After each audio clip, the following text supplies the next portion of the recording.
Hey y'all, so I am back with another health news article, and today this article comes from HuffPost. This article was actually sent to me by a friend. She had seen this article over the holidays and was nervous about it and wanted to talk about how common is this? What is sepsis? And is this something that could happen to me? Which is exactly what the article wants you to worry about. So the title of this article is I got sepsis on holiday and had to have my hands and legs amputated. So this article was published on 12/30/2023, but the original article, the original story was actually published in 2022. So that alone can tell you that these stories aren't that common. They're having to recycle this years later. And the original story that actually happened to this woman was years ago. This is 2017. So it starts off by introducing her. I didn't actually write down her name, but it talks about how she had been on holiday in Spain in 2017, got a urine infection, wasn't feeling well, and ended up in the hospital, the ICU, a medication-induced coma, on life support, hemodialysis because her kidneys were failing. And after being actually air transported to another facility, which it sounds like was in the UK, she ended up spending a total of 9 weeks on life support and in a coma. And she ended up having to get both her hands amputated and her lower extremities as well. So she said that when she was transferred to the next facility, they had found that she had black, her legs were black, I believe, up to the knee, and her arms were black almost to the elbows. So this is a pretty scary situation. I've seen these stories for years, mostly when they talk about bacterial meningitis, and they're always very fear-provoking, and they make you worry, like, how can I prevent this happening to me? How common is this? You know, if I get bacterial meningitis, does that mean I'm automatically going to be losing all my limbs? And the articles really play on that confusion and that unknown fear, and they really don't give good information. So we're going to clear up some of the misconceptions about this article, these types of things happening to people today, and then we'll talk about ways you can protect yourself. So the lady in the article, she actually, they kind of wrap the article up by saying that she is awaiting a double hand transplant. She's just happy to be alive, and all of that. And then they talk a little bit about some of the symptoms of sepsis, so you can watch out for this yourself.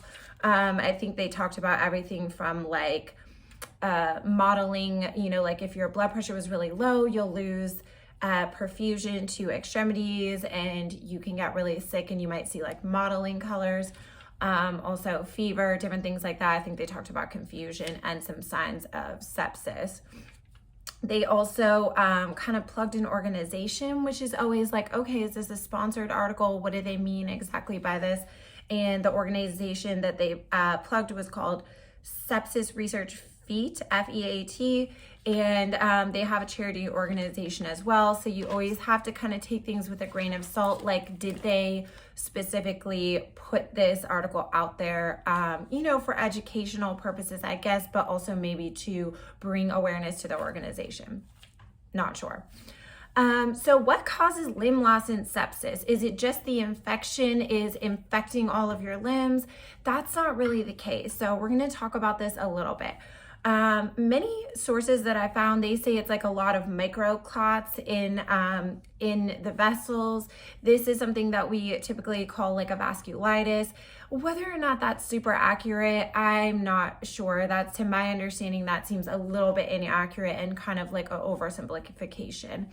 Also, I do want to say most patients who have sepsis that have, blood platelet levels and clotting factors that allow, they're going to be on anticoagulation also throughout their stays, so they don't develop DVTs, things like that. And that could be at least a little bit protective there depending on the dose that they're on. So I found an article that was really good that talked about the association between vasopressor dependent sepsis and limb loss, or they called it threatened extremities. That was kind of on the way to having an actual limb loss.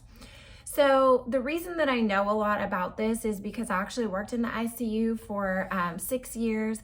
And I will say that people do lose extremities, when they're very septic.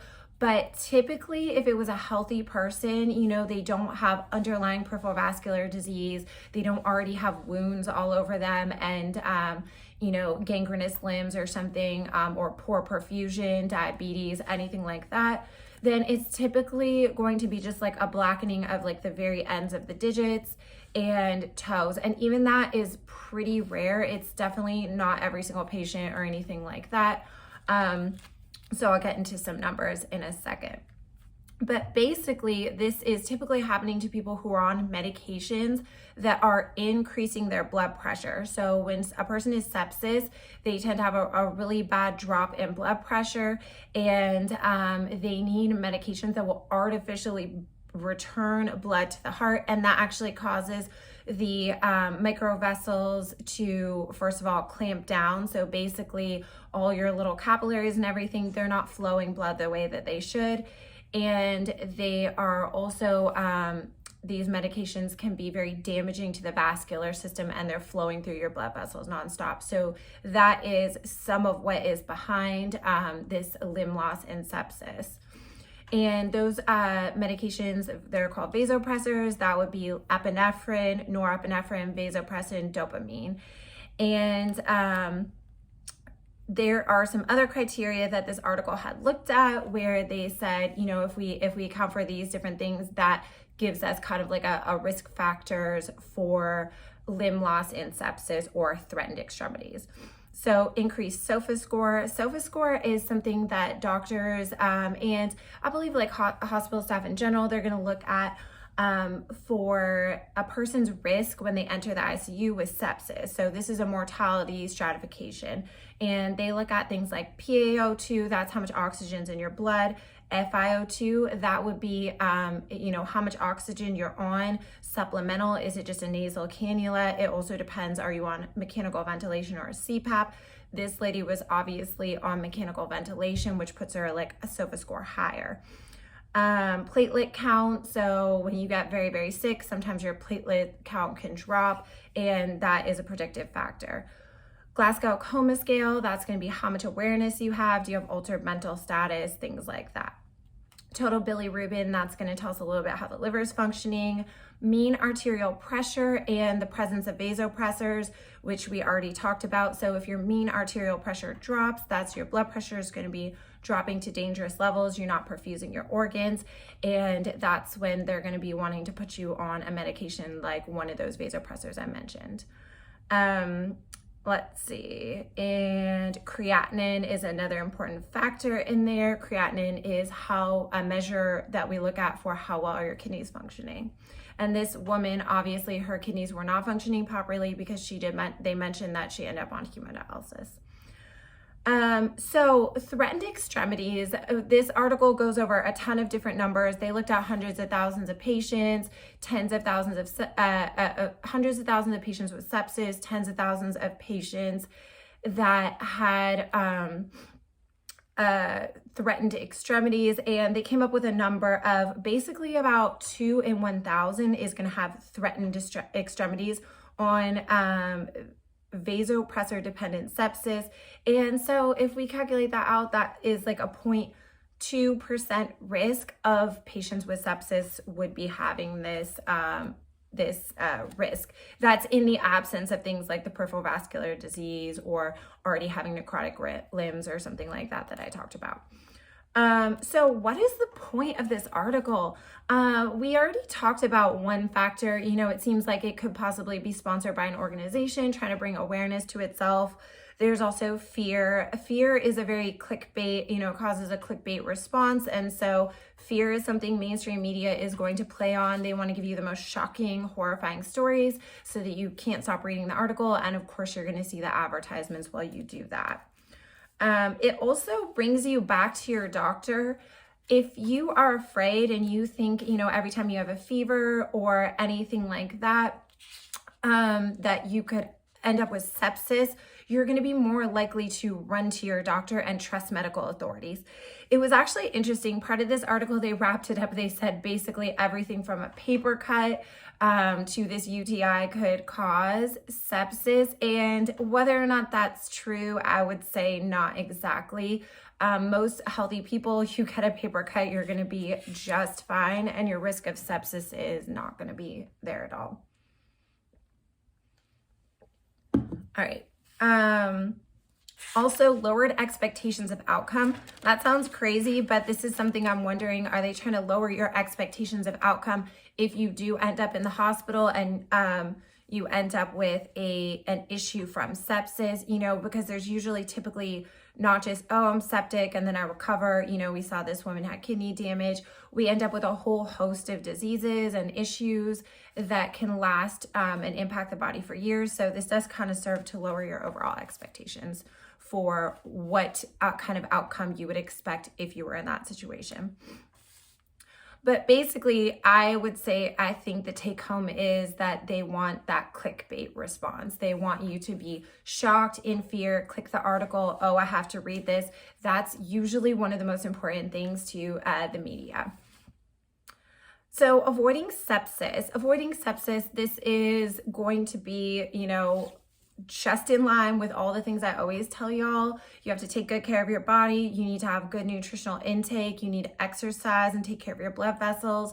And you don't want to go assaulting yourself with unnecessary antibiotics constantly. You want to take good care of your microbiome, good care of your total body flora, and you want to be, nutritionally high in all the different vitamins, minerals, things like that. So vitamin C is super important. You definitely want to have good levels of vitamin C. This is actually important because vitamin C, it's an antioxidant. It's important for, your immune system, different things like that. But it's also important if you do have sepsis, it actually, vitamin C boosts vasopressin. So you're going to have a more protective response with your blood pressure. Vasopressin is an endogenous hormone that your body makes itself. It's also called antidiuretic hormone. And they do give this peripherally, as I mentioned, as a pressor for people whose blood pressure is crashing. But if you have good levels, that's going to support your own body's natural ability to create vasopressin.